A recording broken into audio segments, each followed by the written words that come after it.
This is World News Tonight with David Muir.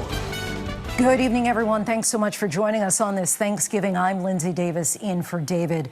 We begin tonight with breaking news. President Trump just announcing the death of one of the National Guard members shot near the White House. Army Specialist Sarah Beckstrom was just 20 years old. 24-year-old Air Force Staff Sergeant Andrew Wolf is in critical condition. Authorities say the 29-year-old suspect, an Afghan national, drove from Washington state and targeted the Guard members. Multiple law enforcement agencies, including the FBI and ATF, are investigating this as a possible act of terrorism. Sources say the suspect, seen here being loaded into an ambulance, worked with a CIA-backed paramilitary group during the war in Afghanistan. He immigrated to the U.S. in 2021.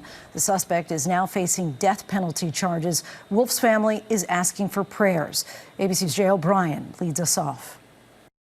Tonight, these chilling images obtained by the Wall Street Journal capturing the moments a gunman, who officials say drove across the country from his home in Washington state, ambushed two National Guardsmen in the heart of the nation's capital. 29-year-old Ramanullah Lakanwal, an Afghan national now identified as the lone suspect. You picked the wrong target, the wrong city, and the wrong country, and you will be sorry for the violence and the evil that you perpetrated in our nation's capital. Officials say the gunman was armed with a .357 revolver, ambushing the two guardsmen outside a busy metro stop. This pane of glass was shattered in the gunfire. Glass was everywhere here. And as those shots rang out, other guardsmen in the area rushed to this scene. And one of them, officials say, shooting and wounding the suspect. That alleged gunman then restrained and loaded into an ambulance. Those two guardsmen, 24-year-old Air Force Staff Sergeant Andrew Wolf and 20-year-old Army Specialist Sarah Beckstrom, members of the West Virginia National Guard, quickly rushed to the hospital for surgery.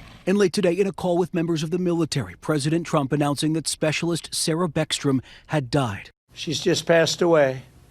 She's no longer with us. Beckstrom's father posting on Facebook saying, "My baby girl has passed to glory." The White House confirming President Trump has spoken with the family. The family of Staff Sergeant Andrew Wolf telling the New York Times they are asking for prayers. Their families' lives are all changed forever because one person decided to do this horrific and evil thing. The governor of West Virginia rushing to D.C. to visit the guardsmen and their families, describing the scene at the hospital. When you saw the number of people outside of these rooms, people are praying for the families just to give them strength.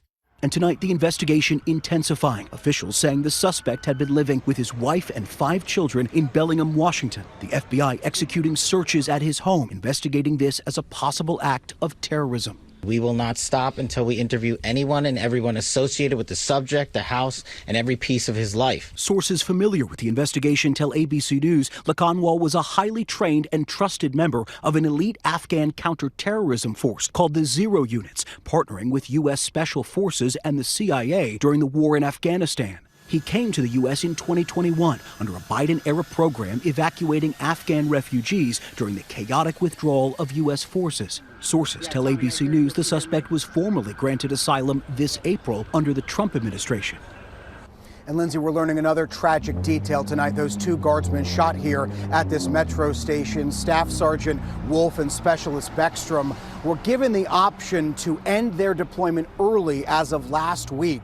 And instead, they, along with more than 150 of their comrades, volunteered to extend their deployment, their service here in Washington, D.C., until the end of the year. Lindsay. A testament to their sense of duty, Jay. Thank you. People always ask, Martha, how do I get a green thumb? It starts with great soil, a little water, a touch of sunlight. In response to that shooting, President Trump is ordering a review of all Afghan nationals in the U.S. and halting the processing of immigration applications from Afghanistan. But others are cautioning against demonizing Afghan nationals in this country. Here's ABC senior White House correspondent Selena Wang. Tonight, in the wake of the shooting of 2 National Guard members, the Trump administration halting all immigration from Afghanistan. We must now re-examine every single alien who has entered our country from Afghanistan under Biden. The U.S. Citizenship and Immigration Service announcing it stopped all Afghan immigration applications pending further review of security and vetting protocols. According to authorities, the suspect was one of 76,000 Afghan refugees settled in the U.S. in 2021 after the chaotic withdrawal from Afghanistan. Nearly 3,300 of them worked for the U.S. government and were granted special immigrant visas. FBI Director Kash Patel blaming the Biden administration. And the prior administration made the decision to allow thousands of people into this country without doing a single piece of background checking or vetting. But law enforcement officials tell ABC News those evacuees were extensively vetted, and the suspect was granted asylum this past April under the Trump administration. Just months before, Patel pledged to investigate Afghan evacuees in the U.S. for national security concerns. As far as the Afghan refugees and evacuees, as during my tenure, we are going through the databases to make sure that no known or suspected terrorists enter this country to harm our nation. And Lindsay, President Trump is speaking to service members tonight as part of the presidential Thanksgiving tradition. This comes as he's ordered the Pentagon to deploy an additional 500 National Guard troops to Washington, D.C., the president pledging the U.S. will never back down. Lindsay? Selena, thank you. We turn now to